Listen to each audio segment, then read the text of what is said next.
Good morning learners. मेरा नाम हिमानी शाह है। मैं उत्तराखंड मुक्त विश्वविद्यालय के कंप्यूटर विभाग से हूँ। जैसे कि आज हमारे व्याख्यान का विषय है डेटा विश्लेषण और व्याख्या का परिचय या डेटा एनालिसिस एंड इंटरप्रिटेशन। इसके जो उद्देश्य हैं वो हैं डेटा विश्लेषण और व्याख्या की मूल अवधारणाओं और महत्व को समझना, डेटा के विभिन्न प्रकारों और उनके स्रोतों की पहचान करना, डेटा विश्लेषण और व्याख्या को परिभाषित करना तथा वास्तविक जीवन में उनके महत्व को समझना, विभिन्न प्रकार के डेटा और उनके स्रोतों प्राथमिक, द्वितीयक, संरचित, असंरचित की पहचान करना, क्वांटिटेटिव और क्वालिटेटिव डेटा में अंतर करना, डेटा संग्रह की विधियों समझना और डेटा की गुणवत्ता के महत्व को जानना। जैसे कि पिछले व्याख्यान में हमने चर्चा की थी कि designing creative and engaging online content tools and platform. तो स्टार्ट करते हैं data analysis and interpretation. Data analysis और इंटरप्रिटेशन को समझने से पहले हमें ये जानना होगा कि डेटा क्या होता है। डेटा का मतलब है जानकारी या सूचनाएं जिन्हें हम किसी विशेष उद्देश्य के लिए एकत्रित करते हैं, संग्रहित करते हैं और विश्लेषण करते हैं। ये जानकारी संख्या, शब्द, चित्र, आवाज़, वीडियो आदि के रूप में हो सकती है, या इसे आसान शब्दों में हम ये कह सकते हैं डेटा वो कच्ची जानकारी होती है जिसे जब सही तरीके से प्रोसेस किया जाए तो वही डेटा इंफॉर्मेशन में बदल जाता है। जैसे डेटा क्या हो सकता है? डेटा आपका नाम, उम्र, आपका पता, आप कितने कदम चले, आपके शहर का तापमान, या आपने कितना अपना स्कोर प्राप्त किया। तो डेटा को हम इंफॉर्मेशन कब कहेंगे या इंफॉर्मेशन क्या होती है? इस स्लाइड में हम इंफॉर्मेशन के विषय में चर्चा करेंगे। जब कच्चे डेटा या रॉ डेटा को व्यवस्थित करके विश्लेषण करके उपयोगी बनाया जाता है तो वही डेटा इंफॉर्मेशन बन जाती है। जैसे कि अगर हम करें, एक छात्र की जो अंकों की सूची है 80, 75, 90, 85 है, ये सिर्फ एक हमारा कच्चा डेटा है। अगर हम आपको ये सूचना दें छात्र का औसत स्कोर 82.5 है, तो इससे ये इन्फॉर्मेशन पता चलेगी कि छात्र ने सभी सब्जेक्ट्स में पासिंग मार्क्स से अधिक स्कोर प्राप्त किया है। अब हम देखेंगे कि डेटा का क्या टाइप है। डेटा हमारा क्वालिटेटिव डेटा या क्वांटिटेटिव डेटा दो कैटेगरी में विभाजित किया जा सकता है। क्वालिटेटिव डेटा या गुणात्मक डेटा, जिस डेटा में हम गुण के बारे में चर्चा करेंगे, वह डेटा होता है जो गुण, विशेषताओं या का दर्शाता है, जैसे कि आप रंग, नाम, राष्ट्रीयता। क्वांटिटेटिव डेटा जैसे नाम से ही पता चल रहा है, मात्रात्मक, जिसमें हम क्वांटिटी के बारे में बताते हैं। इसे हम फर्दर दो टाइप में डिवाइड कर सकते हैं, डिस्क्रीट डेटा और कंटिन्यूअस डेटा। डिस्क्रीट डेटा क्या होगा कि जिस डेटा को आप विभाजित नहीं कर सकते, जैसे कि सपोज स्टूडेंट्स की संख्या, उसे आप या तो वो 1 होगी, 2 होगी, ऐसा नहीं होगा कि हाफ स्टूडेंट। निरंतर डेटा या कंटिन्यूअस डेटा, ऐसा डेटा जो एक सीमा के भीतर मान ले सकता है, जैसे ऊंचाई, वजन, तापमान। जैसे कि वजन आप 8.2 किलोग्राम भी बोल सकते हैं। डेटा विश्लेषण के क्षेत्र में डेटा के प्रकारों और स्रोतों की पहचान करना सबसे पहला और आवश्यक कदम है। डेटा विभिन्न स्रोतों से प्राप्त हो सकता है और यह कई स्वरूपों में मौजूद होता है, और इस प्रकार इस बात पर निर्भर करता है कि उसे कैसे एकत्र, संग्रहित और उपयोग में किया जाए। डेटा का प्रकार और स्रोत की पहचान विश्लेषण की शुरुआत का मुख्य आधार होता है। सामान्यतः डेटा को उसके स्रोत के आधार पर प्राइमरी, सेकेंडरी, स्ट्रक्चर और अनस्ट्रक्चर कैटेगरी में विभाजित किया जाता है। प्राइमरी डेटा वो डेटा जो हम डायरेक्टली प्राप्त करते हैं, जैसे कि आप किसी से इंटरव्यू ले रहे हैं या आपने प्रयोगों में कोई, जैसे कि आप सर्वेक्षण, साक्षात्कार से इस डेटा को प्राप्त कर सकते हैं। सेकेंडरी डेटा वह डेटा जो पहले से अन्य द्वारा एकत्र और प्रकाशित किया जा चुका है, जैसे सरकारी रिपोर्ट, शोध पत्र, कंपनी अभिलेख, इंटरनेट या डेटाबेस। स्ट्रक्चर डेटा होता है एक निश्चित प्रारूप में व्यवस्थित होना। एक्सेल सीट, एसक्यूएल निर्धारित उत्तर वाले प्रश्न पत्र। अनस्ट्रक्चर्ड डेटा जिस डेटा का कोई निश्चित ढांचा नहीं होता, सामान्यतः टेक्स्ट, इमेजेस, वीडियो आदि।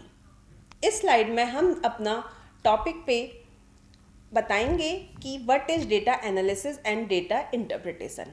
डेटा एनालिसिस, डेटा या डेटा विश्लेषण वह प्रक्रिया है जिसमें डेटा की जांच, संगठन, सफाई और मॉडलिंग की जाती है ताकि उपयोगी जानकारी प्राप्त की जा सके, पैटर्न को पहचाना जा सके और डिसीजन लेने में मदद हो सके। डेटा विश्लेषण को इस तरीके से भी कह सकते हैं, कच्चे डेटा को समझने योग्य रूप में बदलना। इसमें आंकड़ों को व्यवस्थित करना, परीक्षण करना और पैटर्न और ट्रेंड्स की पहचान करना। इस स्लाइड में हम चर्चा करेंगे डेटा इंटरप्रिटेशन क्या है। डेटा की व्याख्या का मतलब है विश्लेषण किए गए डेटा का अर्थ निकालना और उस पर निष्कर्ष देना। यह समझना कि डेटा वास्तव में क्या दर्शा रहा है और उसके आधार पर निर्णय लेना।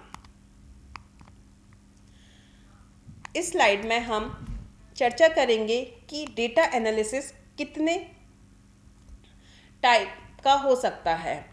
डेटा एनालिसिस को हम मुख्य रूप से 4 भागों में वर्गीकृत कर सकते हैं। डिस्क्रिप्टिव एनालिसिस, यह डेटा का सारांश या वर्णन प्रदान करता है। यह बताता है कि डेटा में क्या हुआ। डायग्नोस्टिक एनालिसिस, यह विश्लेषण करता है कि जो कुछ हुआ तो वो क्यों हुआ है, कारणों की जांच करना, कारण को पहचान करना और जो भी समस्या है उसकी जड़ तक पहुंचना। प्रिडिक्टिव एनालिसिस, यह भविष्य में क्या होने वाला है इसकी भविष्यवाणी करता है। इसका उद्देश्य होता है निर्णय लेने में सहायता करना। पर्सपेक्टिव एनालिसिस, यह पर्सपेक्टिव एनालिसिस न सिर्फ यह बताता है कि भविष्य में क्या हो सकता है, बल्कि यह भी दर्शाता है कि हमें क्या करना चाहिए ताकि डिजायरेबल रिजल्ट हमें मिल सके। ये चारों एनालिसिस को हम एक उदाहरण के तौर पे समझ सकते हैं। एक ई कॉमर्स कंपनी है, वो अपने स्मार्टफोन के कुछ महीनों के सेल्स में आई गिरावट को पहचान क्यों आ रही है इसके बारे में जानना चाहती है। तो डिस्क्रिप्टिव एनालिसिस यह बताता है कि बिक्री में गिरावट आई है, जैसे कि पिछले महीने स्मार्टफोन की बिक्री में 20% की कमी आई। इसी को डायग्नोस्टिक एनालिसिस बताएगा कि यह खोजेगा कि ऐसा क्यों हो रहा है। जैसे कारण हो सकता है कि ग्राहकों ने प्रतिस्पर्धी वेबसाइट में खरीदारी की क्योंकि वहां अत्यधिक छूट थी। इसी को प्रेडिक्टिव एनालिसिस बताएगा कि यह अनुमान लगाएगा कि यही ट्रेंड चलता रहा तो भविष्य में क्या होगा। अगर ऐसे ही चलता रहा तो अगले महीनों में बिक्री 30% तक और गिर सकती है। पर्सपेक्टिव एनालिसिस यह बताएगा कि अब यह सुझाव देगा कि क्या करना चाहिए। ये सुझाव हो सकता है कि स्मार्टफोन की बिक्री बढ़ाने के लिए 10% अतिरिक्त छूट दी जाए, या सोशल मीडिया पर प्रचार अभियान चलाया जाए, या जो प्रीमियर कस्टमर है उनको फ्री डिलीवरी दी जाए। इस स्लाइड में हम चर्चा करेंगे कि डेटा एनालिसिस और इंटरप्रिटेशन के मुख्य चरण। डिफाइन द ऑब्जेक्टिव, उद्देश्य निर्धारित करना। सबसे पहले यह स्पष्ट करते हैं कि हम किस समस्या को हल करना चाहते हैं।